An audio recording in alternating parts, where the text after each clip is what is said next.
अमवात की तादाद में तेज़ी से इजाफा हो रहा है, पाकिस्तान में केसेस में तेज़ी से इजाफा हो रहा है, सूरत हाल बिगड़ रही है। पाक फ़ौज के तर्जुमान हो, हुकूमत के तर्जुमान हो, वज़ीर आज़म पाकिस्तान हो, वज़ीर आला हो, सब बार बार इल्तिजा कर रहे हैं, एहतियात कर रहे हैं। आने वाले ये 14 दिन पाकिस्तान के लिए बहुत सख्त हैं, बड़े कठिन हैं। साथ ही रमज़ान मुबारक भी है। पाकिस्तान में जो ये सानहा है जिसको हम अब तक साइज़ ही नहीं कर पाए हैं, सारी दुनिया में भी यही सूरत हाल है कि कोरोना वायरस क्या देकर जाएगा। फ़िलहाल कोरोना की वजह से भूख मल्टीप्लाई हो गई है। WHO कह रहा है, दुनिया के बड़े बड़े इदारे कह रहे हैं कि भूख मल्टीप्लाई हुई है। जितने लोगों को खाने की ज़रूरत थी अब उससे डबल खुराक की ज़रूरत है, और वो ज़रूरत कैसे पूरी होगी। सूरत हाल इतनी ज़्यादा ख़तरनाक है जिसका अंदाज़ा पाकिस्तानी उस तरह से लगा नहीं पा रहे हैं। जिन ममालिक ने बड़े बड़े स्टेप्स लिए हैं वहाँ पर सूरत हाल संभलने की तरफ जा रही है।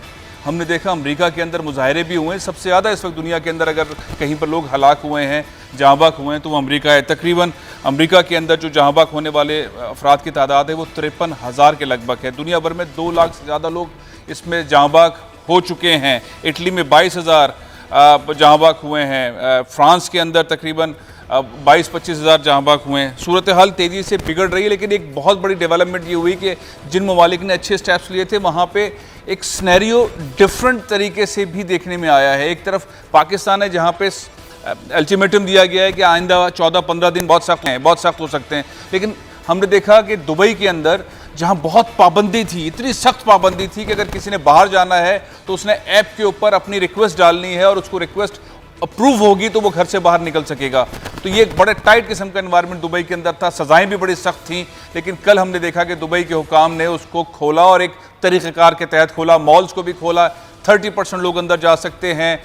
सैलून को भी खोल दिया, छोटी छोटी शॉप्स को भी खोल दिया, लेकिन एक डिसिप्लिन के अंदर खोला। अमेरिका के अंदर भी यही बात हो रही है कि इसको खोला जाए, वो दोबारा से अमेरिका को ओपन किया जाए, लेकिन किस तरह से ओपन किया जाएगा। हमारे यहाँ जो डॉक्टर्स हैं, हमने कराची में, लाहौर में, इस्लामाबाद में हमने डॉक्टर्स को देखा, बस उनके आंसू नहीं निकल रहे हैं। वो देख रहे हैं कि हमारी कैपेसिटी, पाकिस्तानियों की कैपेसिटी ऐसी नहीं है, हॉस्पिटल्स की कैपेसिटी ऐसी नहीं है, हमारे पास इतने वसाइल नहीं हैं। जब ये सूरत हाल बढ़ेगी तो हम कंट्रोल नहीं कर पाएंगे। कराची के डॉक्टर्स, लाहौर के डॉक्टर्स, इस्लामाबाद के डॉक्टर्स सब यही बातें कर रहे हैं। लेकिन एक सवाल और भी है, वो सवाल ये है कि हम इस सारे स्ट्रेस से कैसे बाहर निकलेंगे। दुनिया के अंदर कौन से ऐसे मॉडल्स इस्तेमाल हो रहे हैं, क्या ऐसी चीज़ें हो रही हैं जिसके तहत बाहर निकलने की बात की जा रही है। लोगों के ऊपर जो स्ट्रेस हो रहा है, बहुत सारे मसाइल हो रहे हैं, उससे बाहर कैसे निकला जाए। सारे क्राइसिस को आप ओवर होते हुए कब देख रहे हैं, ये राउंड मुकम्मल कब होगा। दुनिया भर के अंदर जो साइकिल चल रहा है, कोई आपको अंदाज़ा है कि ये 2 महीने, 3 महीने, 4 महीने, या ये हमारी ज़िंदगियों में कनेक्ट रहेगा। ये सिलसिला कोरोना वायरस हमारी ज़िंदगियों का हिस्सा बन चुका है। बिल्कुल आप सही कह रहे हैं। एक तो ये कि अब नॉर्मल पे आना, जिसको हम नॉर्मल कहते थे, वो ज़रा मुश्किल है। उसकी वजह ये है कि अब नॉर्मल की डेफिनेशन बदल जाएगी। डेफिनेशन बदलने से मतलब ये है कि जैसे लोग हाथ मिलाते थे, एक दूसरे से गले मिलते थे, वो अभी इतनी जल्दी नज़र नहीं आएगा, खासकर जब तक कि वैक्सीन ना बने। दूसरा ये कि मास्क भी लोग कई अरसे तक पहनेंगे। तो ये होगा कि क्योंकि अमेरिका में डिजीज़ पहले आई थी, तो अमेरिका में उम्मीद है कि 1 जून से थोड़ी थोड़ी नॉर्मलसी आनी शुरू हो जाएगी, और पाकिस्तान में 15 जून या 1 जुलाई तक ये सिलसिला आपको नजर आएगा। पाकिस्तान के लिए अगले 15 दिन, जैसे आपने पहले कहा, बहुत खतरनाक है, लेकिन पूरा महीना रमजान का खतरनाक है, तो उसमें थोड़ा सा भी टाइम लगेगा। बहुत बहुत शुक्रिया डॉक्टर आसिम। वक्त लगेगा वैक्सीन आने में, और जाहिर है दुनिया के अंदर अब ये हमारी ज़िंदगियों का हिस्सा है। कोरोना वायरस किस तरह से सारी दुनिया से ख़त्म होगा, इसके ऊपर बहुत ज़्यादा काम हो रहा है। लेकिन पाकिस्तान में इसके जो असरात हो रहे हैं, हमारी इंडस्ट्रीज़ बंद हैं।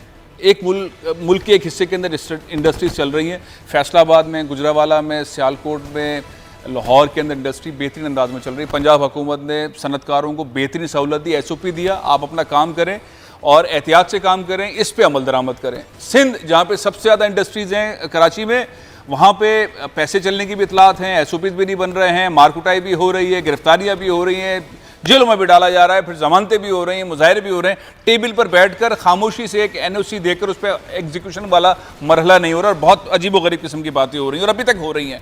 और 18वीं तरमीम जो है वो एक ऐसी रुकावट बनी हुई है कि फेडरल किसी भी सूबे को कुछ कहता है तो सूबे की मर्जी है वो माने नहीं माने, तो सिंध की मर्जी है वो माने नहीं माने, वो उसका कोई ताल्लुक, उसको कोई दबाव नहीं डाला जा सकता। तो हम बड़ी बुरी सूरत हाल के अंदर सारे सिनेरियो को देख रहे हैं। लेकिन एक एंगल ये है कि कौन सी ऐसी एसओपीज़ हैं, कौन से ऐसे चीज़ हैं, कौन से ऐसे मामलात हैं जो हम फैसलाबाद में, गुजरावाला में, सियालकोट में, लाहौर के इंडस्ट्रियल एरियाज़ के अंदर देख रहे हैं कि वहाँ कोई मसला नहीं है, कोई मुजाहरा नहीं है, कोई गिरफ्तारी नहीं है, कुछ नहीं है।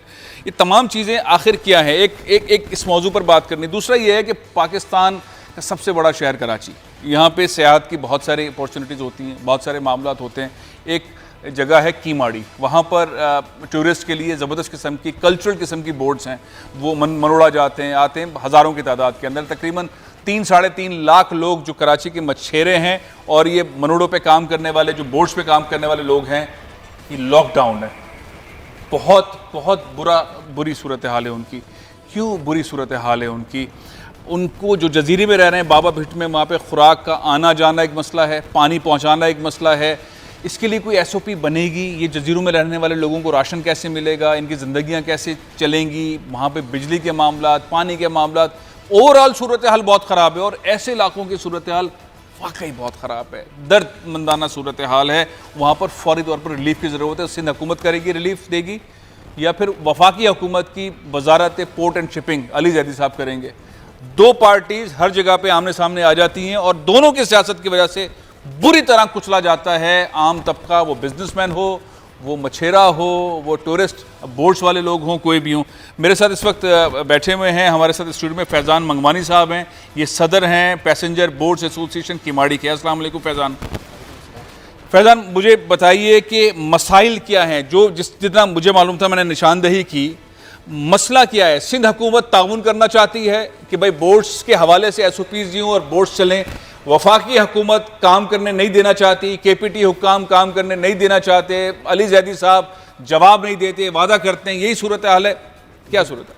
बिस्मिल्लाहिर्रहमानिर्रहीम। फैसल अली साहब, आपका बहुत शुक्रिया कि आपने गरीब माहीगीरों के लिए आवाज़ उठाई। मसला सर ये है कि कराची से लेकर केटी बंदर तक जो माहीगीर तकरीबन 17 से 20 लाख इस काम से वाबस्ता है। 17 से 20 लाख हैं कराची से केटी बंदर तक मछेरे, जिनकी जिंदगियां इस वक्त बिल्कुल निज़ाम उनका धर्म भरम है। जो इस वक्त मुल्क में वबा चल रही है, हम भी मानते हैं इसमें इस वबा से पूरे मुल्क को जो है ना सूरत हाल का सामना है।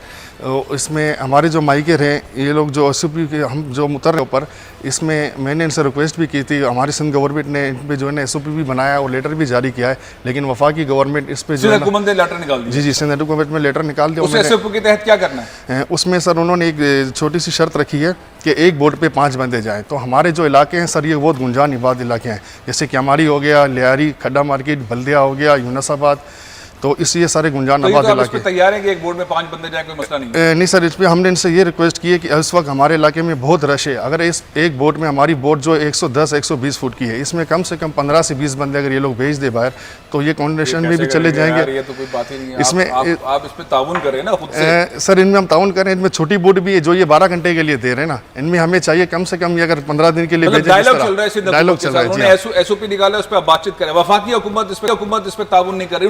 उनकी कोई क्लियरेंस की सर्टिफिकेट की जरूरत होती है? क्या होता है पोर्ट एंड शिपिंग का? साहब, और इनके जो एडवाइजर है महमूद मौलवी साहब, वो जब भी आते हैं वो वादा करके जाते हैं। वो कहते हैं कि बस 2 दिन रुके, 48 घंटे में हम आपको। कितने दिन से हो रहा है ये काम? सर, ये तकरीबन 15-20 दिन से इनके सुन रही है। 15-20 दिन से ये बात हो रही है। 15 से 17 लाख मछेरे हैं, बोट्स वाले हैं, उनकी जिंदगी परेशान है। राशन वाशन का बंदोबस्त कौन हो रहा है? हुकूमत दे रही है? सिंध हुकूमत आपको राशन ला के दे रही है? नहीं सर, अभी तक कहीं से कुछ नहीं हुआ। खाना पीने का आपको Ali Zaidi port and shipping वाले या चेयरमैन पोर्ट एंड शिपिंग वाले दे रहे हैं? अभी तक किसी ने नहीं दिया। कैसे चल रहा है जब रोजगार बंद है, कुछ नहीं हो रहा, मछलियां नहीं पकड़ रहे, बोट्स नहीं चल रही, जिंदगी कैसे चल रही है? सर, वहाँ पर बहुत ही बुरे हालात हैं। कोई वहाँ पर पूछने वाला नहीं है। सिर्फ पाकिस्तान में भी और पाकिस्तान कोस्ट गार्ड की तरफ से राशन आए। हाँ, ये मसला सामने आ गया है। इस मसले को हैंडल करने के लिए वजारत पोर्ट एंड शिपिंग की बड़ी रिस्पॉन्सिबिलिटी है, सिंध हुकूमत की बड़ी रिस्पॉन्सिबिलिटी है, उस इलाके के MNA कादिर पटेल साहब पाकिस्तान पीपल्स पार्टी से ताल्लुक़ रखते हैं, उनकी बड़ी रिस्पॉन्सिबिलिटी है। सैलानी वेलफेयर वालों से रिक्वेस्ट करते हैं, JDC वालों से रिक्वेस्ट करते हैं कि वहाँ पे खुराक का बंदोबस्त करें। एक और मामला है जो मैं शुरू में छेड़ रहा था, मामला कि सिंध और पंजाब में इंडस्ट्रियल जोन्स के अंदर SOPs में फ़र्क क्यों है? क्या वजह है कि फैसलाबाद की इंडस्ट्री बहुत सुकून से, मोहब्बत से काम कर रही है, कोई रुकावट नहीं। कराची के सनतकारों की बेहतरीन ठुकाई हो रही है, जुर्माना भी दो, जेलों में जाओ, जमानतें कराओ, पिटते रहो, रिश्वत भी दो, NOC